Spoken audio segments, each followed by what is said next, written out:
I think maybe even Dirty Jersey Rat. Dirty Jersey. Yay! I love that There's song. another guy on the show many years ago, and I'm not sure if you people remember him anymore. Maybe some do. I don't know. I think his name was Stuttering. He was Stuttering Juan or something. Menendez. That's the last time I saw him. That's what his name was. Yeah. I never really because he was fake in a way. He didn't really stutter in real life, from what I hear. He was just a pussy. I don't like telling too many lies, so I have to be truthful. Where, I stutter when I get into certain situations, or if I get locked up on a word. He did stutter, but can I tell you if he turned it up or not? Yeah, I think he turned it. I've actually heard him talk in normal conversation numerous times where there was zero stutter. I guess you have a nervous stuttering, but he sends me an email last night. Well, let's back up a little bit and explain what happened before we get to that juicy email that he sent you. So yesterday, he sent me another email after that you don't know about. So we're going to talk about. Because that I would listen, interview me a little bit, because I think you're giving away too much right now. Because let's get these people interested, because you came on my show yesterday. I didn't bring it up, but if you go to the comments and the super tips, everybody wants someone to comment about the person that the most awful person I ever met in my life. All right, we're gonna get into Juan in a little while. His name is Juan. Okay. But just let people know that you came on my show, and people in the comments were wondering what you thought about him, and you told the truth, and you tell them what you said. Well, I just thought he was always a fucking jerk. I never liked him. I just thought he was unfunny. Now he tries to play the comedian role. He's not a comic in my eyes. I mean, you got to go through. Listen, I'm a stand-up 38 years. You can't just come around and say you want to be a comic. So he's not a comic to me. He's just not funny. He seems like he has nothing going on for himself. And and I didn't even know his. I thought his name was like Menendez. I didn't even know what the fuck he was for years. I just think he's a bit of a fucking loser. But. And we're going to get into him, but that was my take on it last night. Yeah. So and then you gave that little take, and obviously, he supposedly is retired from the Dabbleverse, but two people that you and Ivy Supersonic were on my show, and they both unprovoked talked about John. I choose not to give him any publicity or give him any attention, but the name does come up. And I spent a good part of my life being tortured by that awful person. Right. And I just don't want to acknowledge it, but I have to at some points. And like we did yesterday, you acknowledged it, and Ivy talked about him, and Ivy got a text message from him, which I'm going to talk about on Shuli's show. And Shuli said hello, by the way. I love Shuli. And I'm saving that for Shuli's show, and then now. On your show, I talked about what you were going to do on my show for about 45 minutes. So I hope I got everybody from over there to come over to your show. So not only did you get a text from him, an email from him, you got a follow-up email, which you didn't tell me about, which I think we should get to that in a little bit.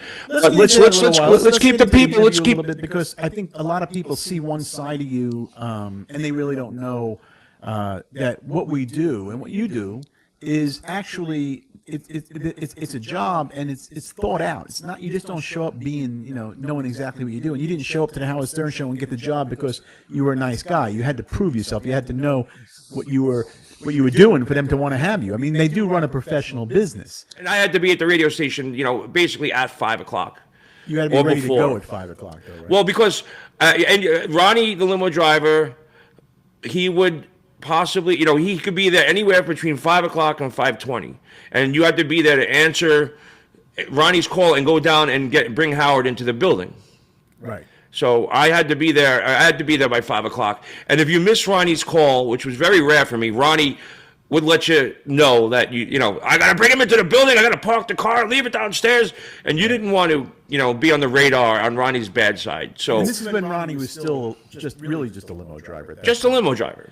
And he was not a big part. Is he still around? Oh yeah, he's out here in Vegas. He's in Vegas, right? Are you friendly with him in Vegas?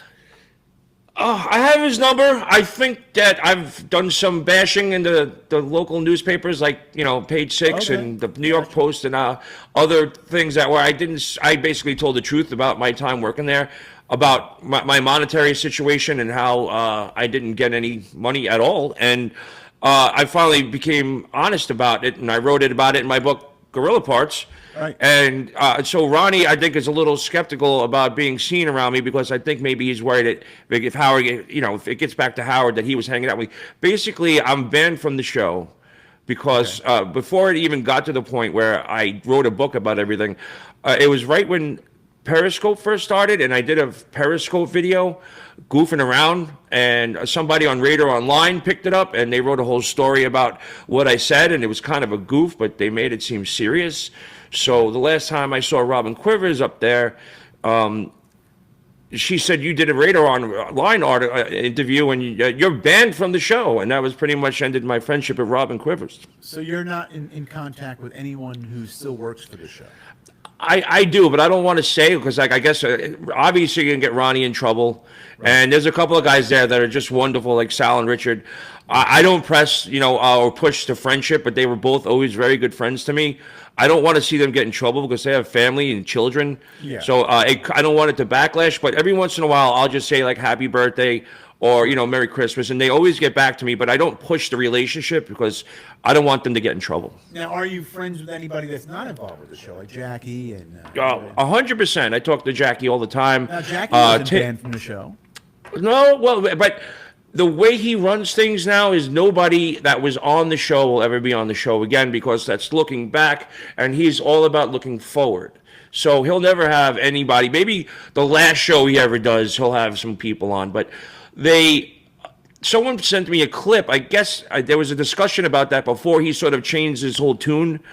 About a reunion show, and the funny thing is, it was on the air, and it was like, "Oh, wouldn't it be great to get like Jackie and Artie and Grillo back here?" And then Howard was like, "Yeah, that would be fun." And they said, "What about John?" He goes, "No, Stuttering John will never come back on my show." Well, he has no value. That's why. There's nothing he brings to the table. Yeah, but he's desperate. So that's why I saw his Instagram. He's got a GoFundMe out there right now for something. He's trying to raise money. He's a victim. He's a victim of everything. But I don't even want to get into it. Never his fault, by the way. It's never his fault. Yeah. And you stabbed him in the back, and you drew first blood. He's just that awful of a person that he can't even see that he's wrong. Right. And that's just the way. You can't change people. But so I got the email. I want to go back now. I want to go to the email from okay, get to the nitty gritty. So yesterday, so I get an email from I get it. Well, we talked about what I said. So I got an email this morning. But I want to go through. I'm going to read the email to you, but then I want to read the response that I had gotten after that. I'll show you what happened. So the email read, "Hey dummy, Steve was never a writer on the Stern Show. He also does not have a highly rated podcast. Like you, he is a delusional nobody." Okay, so that was the email. But now let me go into my emails here before we get into that. Hey dummy, imagine that's how you start off an email to someone like you. Who's been so successful in the business that he can't even get a decent set. I'm starting to think. So I just got an email now, so I'm starting to think that it's not him, and I'm going to tell you why in a second. So I'm going to go to my sent mail because I sent him an email, and I said to him, "Sounds more like you are delusional, no talent, going nowhere loser. I will not resort to calling you names. You're an angry, bitter, small person, John. Please refrain from emailing me again. You are not a comedian and never were." The Dabbleverse is going to eat that for breakfast, bro. So that's what I emailed him. Then he emails me back. He goes, "I never emailed you, so please fuck off." Oh, okay. So and how does it? All right. So then I get the email just now. That's why I'm thinking it's maybe one of your fans. Okay. It could be somebody in the Dabbleverse. So then I get an email now going, get to bashing me, dumb fuck." Oh yeah, this is what he does. So I know that sounds exactly like him, but because he's not emailing me directly to my email. He's emailing through my website, theparisegroup.com, where you can contact me for my business, and he's emailing me through that. So it's coming in on a contact form.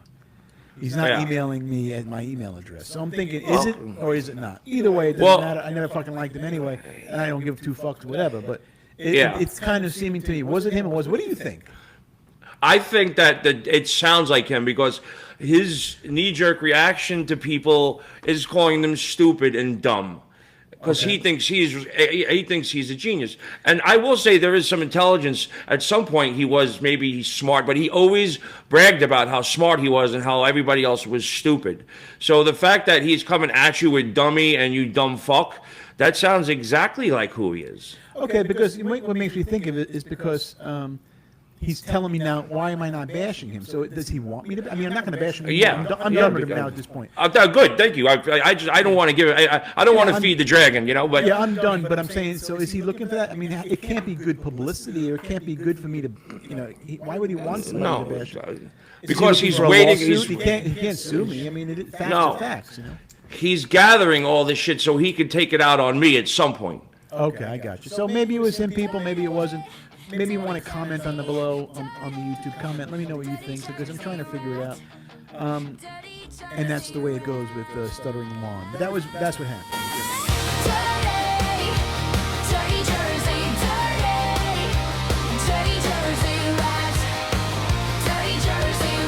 And hey, Adam. Hey, Dirty Rat. Dirty Rat's a good boy. He is. Check him out on the YouTube channel.